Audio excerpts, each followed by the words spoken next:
নমস্কার বন্ধুরা, আজকে আমরা আবার চলে এসেছি নতুন একটা ভিডিও নিয়ে, নতুন কিছু শেখার উদ্দেশ্যে। চলুন আজকে আমরা শিখব রাশিতত্ত্ব এবং গ্রহতত্ত্ব। তার আগে জানতে হবে পঞ্চতত্ত্ব। আমাদের যে মানবদেহ, এটা কিন্তু এই পঞ্চতত্ত্ব নিয়েই গঠিত। পঞ্চতত্ত্ব কি? আকাশতত্ত্ব, অগ্নিতত্ত্ব, ভূমিতত্ত্ব বা পৃথিবীতত্ত্ব, বায়ুতত্ত্ব এবং জলতত্ত্ব। এই পাঁচটা তত্ত্ব নিয়ে আমাদের মানবদেহ তৈরি।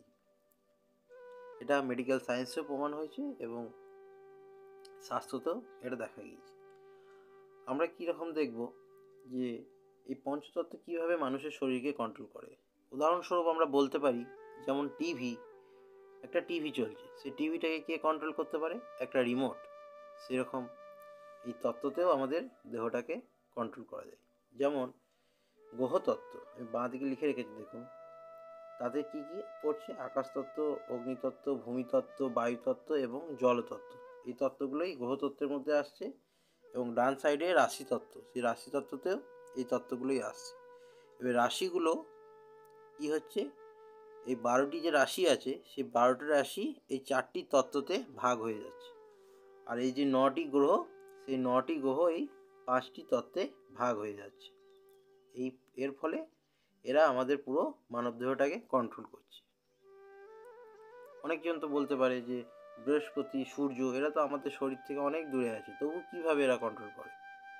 সূর্যের আলোতেই দেখুন গোটা পৃথিবী আলোকিত হচ্ছে। সূর্যের যে এনার্জি, যে রোদ, আমরা সারাদিন সকাল থেকে যে রোদটা দেয়, সেটাতে একটা এনার্জি থাকে। সূর্য যেমন দিনের বেলায় রোদ দিচ্ছে, রাতে অন্ধকার, সেরকম দিনে যে এনার্জিটা মানুষ পাচ্ছে, তাতে কি হচ্ছে? তাদের কাজ করার ক্ষমতাটা বাড়ছে। এবং রাতে কি হচ্ছে? সে ক্লান্ত হয়ে শুয়ে পড়ছে একটা মানুষ। সেরকমই সব শনি গ্রহও তাই, রাহু, বুধ, প্রত্যেকটা গ্রহেরই একটা করে ক্ষমতা আছে। সেটাই আমাদের গোটা দেহটাকে বা মানব শরীরকে কন্ট্রোল করছে। চলুন শুরু করা যাক আজকে ভিডিওটা। গ্রহতত্ত্বের মধ্যে আমরা কী কী দেখতে পাচ্ছি? আকাশতত্ত্ব। এই আকাশতত্ত্বের মধ্যে কাকে পাচ্ছি? বৃহস্পতি। বৃহস্পতি দেবকে কেন আকাশতত্ত্বের মধ্যে পাচ্ছি? বৃহস্পতি দেবকে আমরা কি দেবগুরু হিসেবে ধরে নিই। তাই আকাশতত্ত্ব গোটা পৃথিবী, মহাকাশের মধ্যে গোটা পৃথিবীটা রয়েছে। তাই আকাশতত্ত্ব বিশাল বড়, তাই দেবগুরুকে, বৃহস্পতিকে সেখানে আকাশতত্ত্বের মধ্যে ধরা হয়েছে। অগ্নিতত্ত্ব। অগ্নিতত্ত্ব মানে আগুন।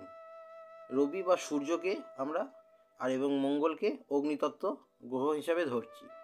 এরা কিন্তু পাপী গ্রহ নয়। রবি বা মঙ্গল পাপী গ্রহ নয়, এরা কি ক্রূর গ্রহ, মানে রাগী গ্রহ। সেই জন্য এদেরকে অগ্নিতত্ত্ব হিসাবে আমরা ধরছি।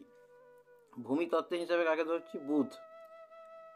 বুধের কারণেই আমরা কি আমাদের এই সমস্ত ব্রহ্মাণ্ডে সবুজ গাছপালা, এইসবগুলো বুধ গ্রহের জন্য। তাই ভূমিতত্ত্ব হিসাবে আমরা বুধ গ্রহকে ধরছি। বায়ুতত্ত্ব হিসাবে শনি, রাহু, কেতু এবং জলতত্ত্ব হিসাবে চন্দ্র এবং শুক্রকে ধরছি। এটা আমরা ধরছি না, জ্যোতিষশাস্ত্র হিসাবে ধরছি। জ্যোতিষশাস্ত্রে এটাই বলা আছে। রাশিতত্ত্বে কি? রাশিতত্ত্বে আকাশতত্ত্বে কোনো রাশি কিন্তু থাকছে না। আকাশতত্ত্বে এই কারণেই থাকছে না, কারণ আকাশতত্ত্ব মানে গোটা মহাকাশের মধ্যেই তো গোটা পৃথিবী, অগ্নি, বায়ু, জল সমস্ত কিছু আছে। তাই আকাশতত্ত্বে রাশিতত্ত্ব কোনো কিছু, রাশিগুলো থাকছে না আকাশতত্ত্বে। কোথায় থাকছে? অগ্নিতত্ত্ব। অগ্নিতত্ত্বে কী রয়েছে? মেষ, সিংহ, ধনু। ভূমিতত্ত্বে কী কী রয়েছে? বৃষ, কন্যা, মকর। বায়ুতত্ত্বে কী রয়েছে? মিথুন, তুলা এবং কুম্ভ। জলতত্ত্বে কী কী রয়েছে? কর্কট, বৃশ্চিক এবং মীন। এই 12টি রাশি এই 4টে তত্ত্বে ভাগ হয়েছে। আপনাদের মনে রাখার সুবিধার্থে বলছি, এইভাবে মনে রাখতে পারেন। কারণ অগ্নিতত্ত্বে মেষ, ভূমিতত্ত্বে বৃষ, মিথুন, কর্কট। মেষ, বৃষ, মিথুন, কর্কট। সিংহ, কন্যা, তুলা, বৃশ্চিক, ধনু, মকর, কুম্ভ, মীন। এটাতে আপনাদের মুখস্থ করতে সুবিধা হবে। আপনারা একটা খাতা পেন নিয়েও লিখে নিতে পারেন, তাতে আপনাদের সুবিধাই হবে। আচ্ছা, এই গ্রহতত্ত্ব এবং রাশিতত্ত্ব বিবাহ ও প্রেমের ক্ষেত্রে কিন্তু অনেকটা কার্যকরী হয়। কীরকম? ধরে নেন কোনো জাতকের রাশি হচ্ছে অগ্নিতত্ত্বের রাশি, আর কোনো জাতিকার রাশি হচ্ছে বায়ুতত্ত্বের রাশি। এবার অগ্নিতত্ত্ব এবং বায়ুতত্ত্ব, অগ্নির সাথে বায়ুর কিন্তু একটা মেল আছে। অগ্নি কীভাবে, মানে আগুন কীভাবে জ্বলে? অক্সিজেনের দ্বারায়। বায়ুতে কিন্তু অক্সিজেন আছে। ভূমিতে যদি অগ্নি জ্বলছে এবং ভূমি মানে মাটি যদি অগ্নির ওপর চাপা দেওয়া হয় আগুনের ওপর, তাহলে কিন্তু আগুনটা নিভে যাবে। তাহলে এর সাথে এর এতটা কিন্তু মেল খাচ্ছে না অগ্নির সাথে ভূমির। জলেরও তাই, জল যদি অগ্নিতে দিয়ে দেওয়া হয় আগুনে, তাহলে কী হবে, আগুনটা নিভিয়ে যাবে। তাই জলের সাথেও কিন্তু অগ্নির মিলছে না। কার সাথে মিলছে? বায়ুতে অক্সিজেন আছে, অক্সিজেনের সাথে অগ্নির কিন্তু মেলটা রয়েছে। তাই অগ্নি তত্ত্বের যে রাশিগুলো রয়েছে তার সাথে বায়ুতত্ত্বের রাশি যদি জাতক বা জাতিকার বিবাহ হয়ে থাকে, তাহলে তারা কিন্তু সুখী হয়। আবার ভূমিতত্ত্বের ক্ষেত্রেও তাই। ভূমিতে জল কোথায় থাকতে পারে? পুকুর, নদী, এইসবগুলোতে জল থাকে। এবার সেটা কোথায়? নদী বা পুকুর, ভূমির মধ্যে, মাটির মধ্যে কিন্তু জল থাকতে পারে। বায়ুতেও কিন্তু জল থাকতে পারে না, অগ্নিতেও জল থাকতে পারে না। এটা আপনারা সাধারণ বেসিক নিয়মে ভেবে নেন, তখন খুবই ইজি জিনিসটা। অগ্নির সাথে বায়ুর একটা মেল, ভূমির সাথে জলের একটা মেল। সেরকম এইদিকের তাই, একই জিনিস। অগ্নির সাথে বায়ুর মেল, ভূমির সাথে জলের মেল। এইভাবে কিন্তু যদি আপনারা কনসেপ্টগুলো সাধারণ বেসিক নিয়মে দেখেন, খুবই ইজি, আপনারা মনে রাখতেও সুবিধা হবে আপনাদের।